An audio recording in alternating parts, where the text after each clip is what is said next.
Hello, good morning, good afternoon, or good evening sa inyong lahat.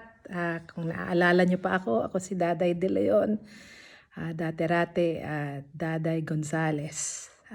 Sumali ako sa Shell Foundation, naging project staff, tapos naging project officer ng Likha, and then eventually tumulong din sa skill, tumulong din sa Saka, and then nagtuloy-tuloy na siya, nag-handle ng programs, tapos nag-manage ng Batangas program during the time of Malampaya, and later on napunta na ako sa Shell Petroleum.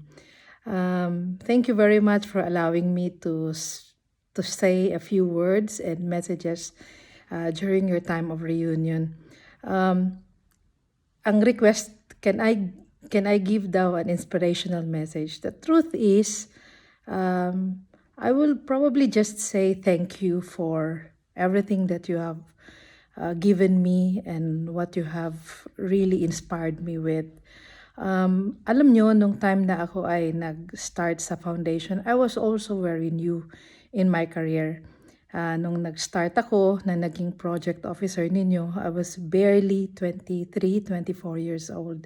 And I was during the time also still forming my values and forming my confidence.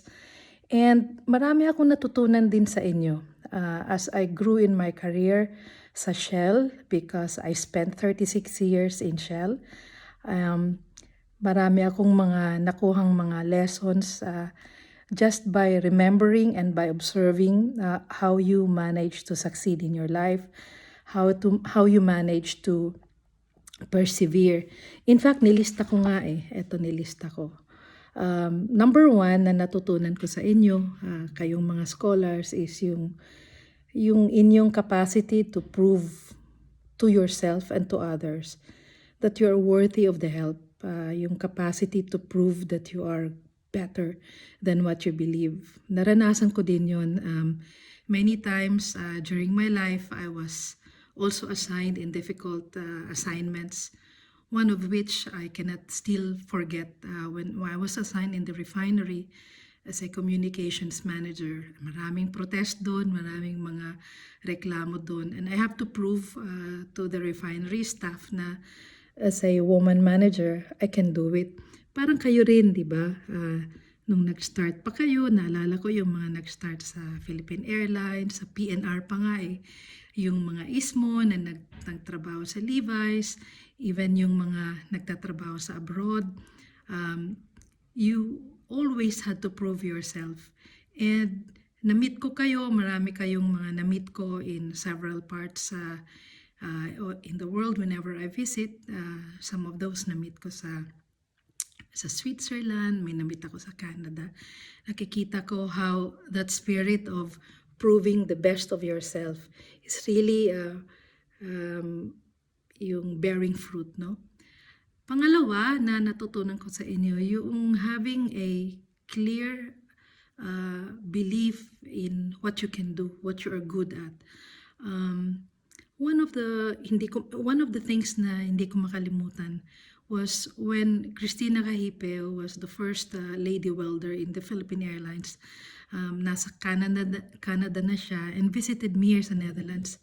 Sabi niya, alam mo ma'am, during that time, ang Shell Foundation was the first to believe in my capacity.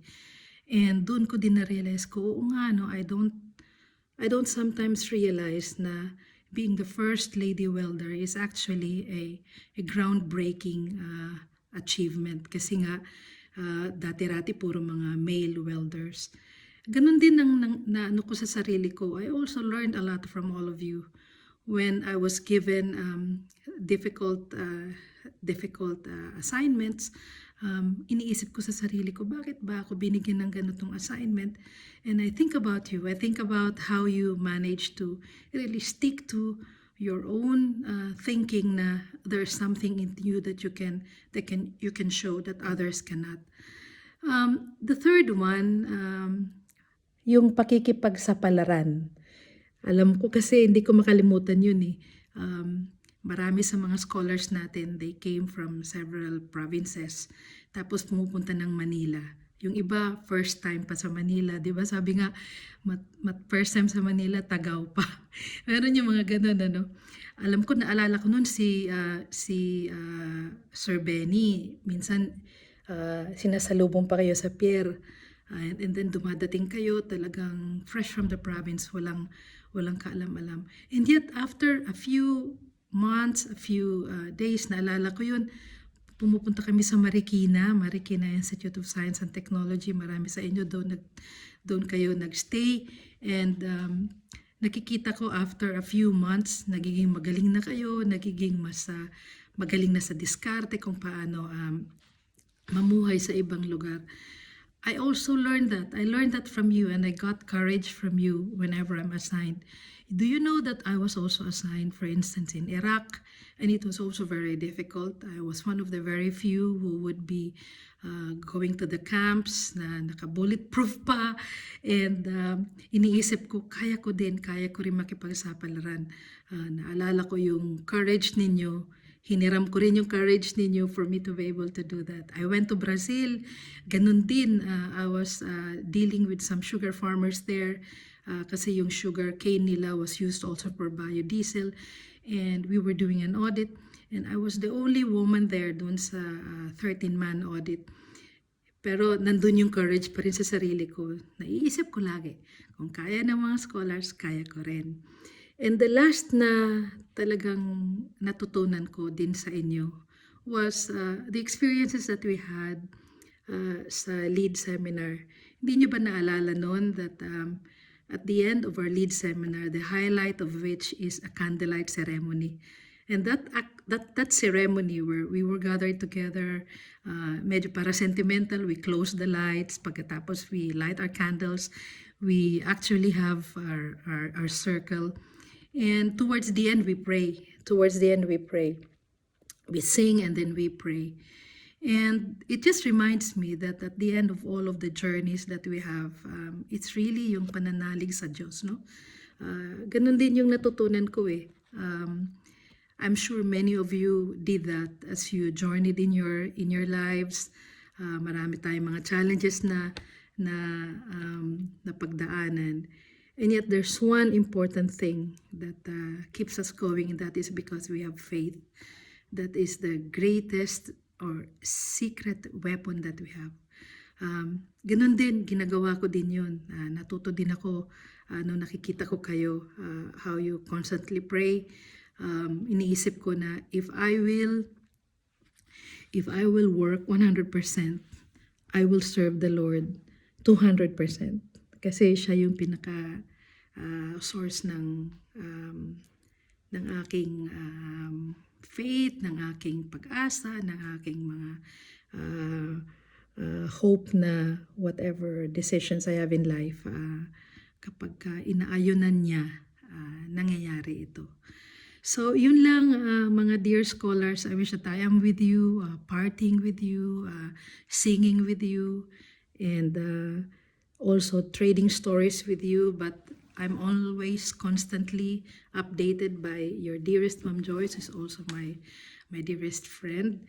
And yung dasal ko lang sa inyo is kung ano yung natutunan natin from the start, you already made it.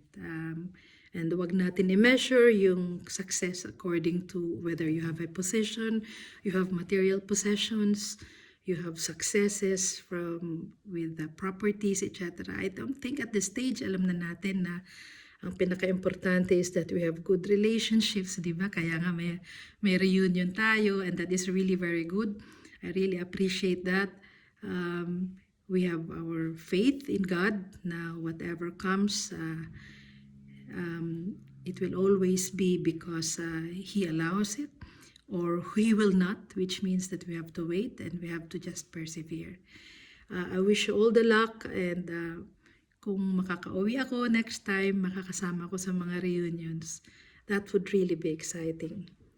Maraming salamat! Enjoy!